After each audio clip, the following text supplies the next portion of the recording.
কিতাব, যেই কিতাবে কোনো ভুল নাই, যেই কিতাবের ভিতরে ভুল প্রমাণিত করার কোনো অধিকার নাই, যেই কোরআনে ভুল খুঁজে পাওয়ার কোনো সম্ভাবনাও নাই। উচ্চ কণ্ঠে কোন আল্লাহু আকবার।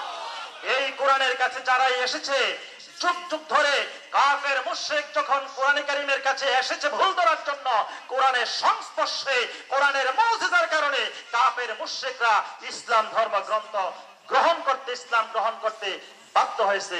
জোরে কোন আল্লাহু আকবার। আপনারা জানেন না, বেশি দূর যাইতে হবে না, আপনারা তো নাম শুনেছেন হযরতে ওমর ইবনুল খাত্তাবের কথা। জোরে কোন ঠিক কিনা? আরো জোরে বলেন ঠিক কিনা?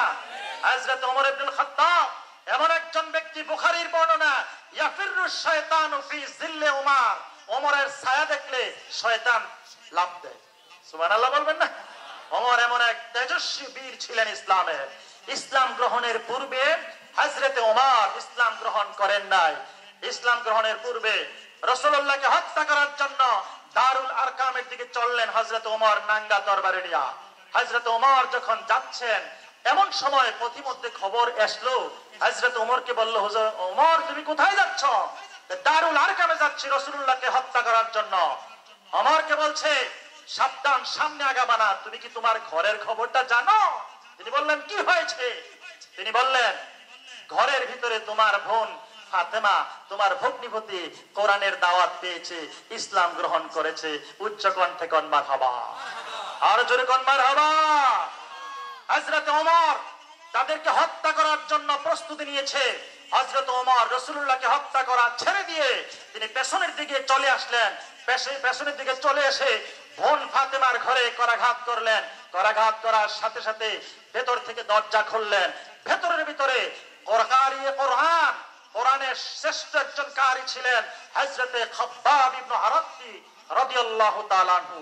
হযরতে খাব্বাব ইবনে আরাত্তি রাদিয়াল্লাহু তাআলা আনহু ফাতেমা এবং তার বোন ফাতেমা এবং ভগ্নিপতিকে কোরআনের তালিম দিচ্ছেন। সুবহানাল্লাহ বলবেন না? প্রকাশ্য নাকি গোপনে? কথা কন না কেন? প্রকাশ্য না গোপনে?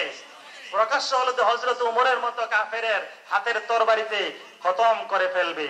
এক সময় প্রকাশ্য দাওয়াত এসেছে, আর কিন্তু এক সময় প্রকাশ্য গোপনে দাওয়াত এসেছে, আর কিন্তু গোপনের দাওয়াতের সময় নাই।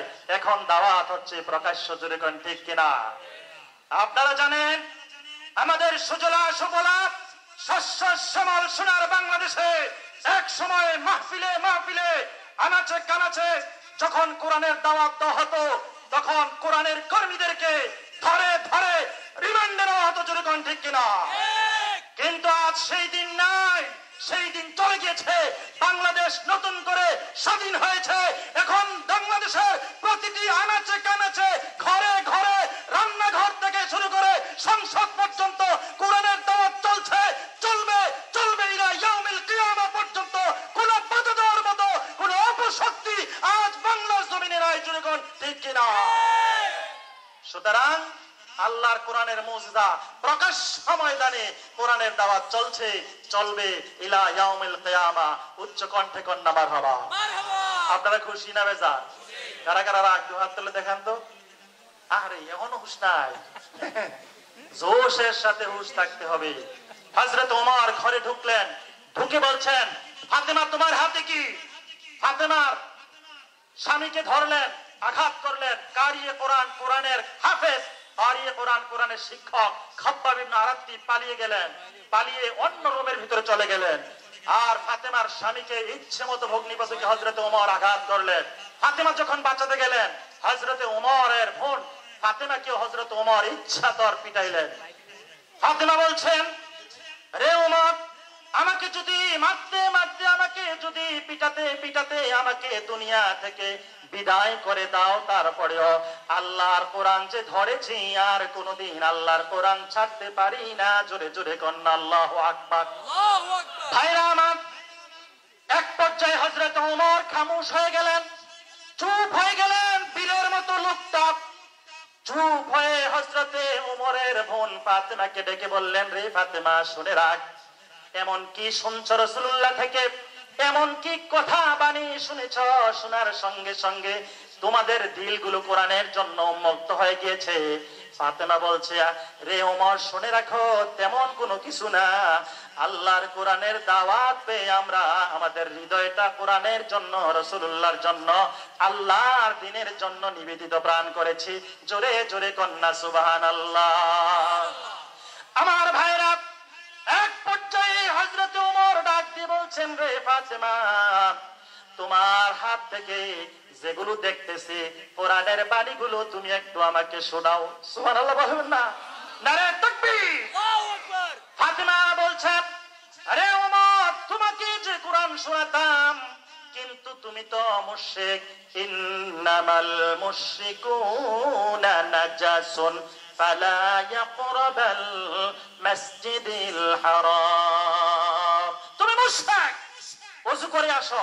হযরত ওমর তরবারি ফেলে দিয়ে পাষাণের মতো লোকটা দিলটা নরম হয়ে গেল, ওযু করে আসলেন আর বললেন, ফাতেমা, তোমার হাতের সেই টুকরাগুলো আমাকে শোনাও। সুবহানাল্লাহ। হযরত ওমর বললেন, আরে ফাতেমা, তোমার হাতের সেই কোরআনের বাণীগুলো আমার কাছে দাও।